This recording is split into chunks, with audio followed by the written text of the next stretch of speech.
ঠান্ডা লাগছে। এই জন্য সূর্য একটু আস্তে ধীরে উঠছে। সমুদ্রের মধ্যে থেকে সূর্য ওঠা দেখতে কেমন সুন্দর দেখা যায় আমরা দেখছি।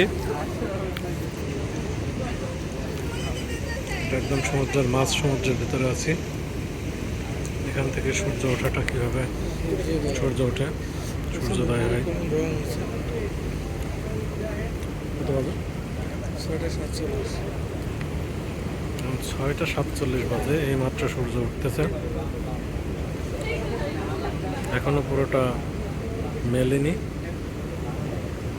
আসলে চারিদিকে কুয়াশার কারণে সূর্য উঠতে দেরি হচ্ছে। এই যে কুয়াশার কারণে ডুবে যাচ্ছে।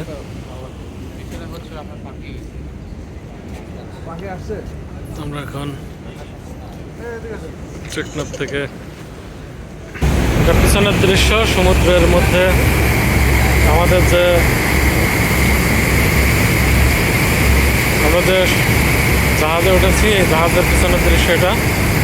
এভাবে সমুদ্রের বাড়ি দিচ্ছে পানি, সমুদ্রের গর্জন। এদিক দিয়ে দেখা যাচ্ছে উপরে কুয়াশা, নিচে সমুদ্রের গর্জন। বিশাল সমুদ্রের মধ্যে আছি আমরা, মাঝামাঝি অবস্থায়।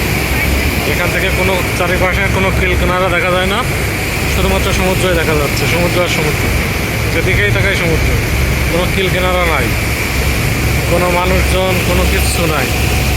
এই মাছ সমুদ্রের মধ্যে কিচ্ছু নাই।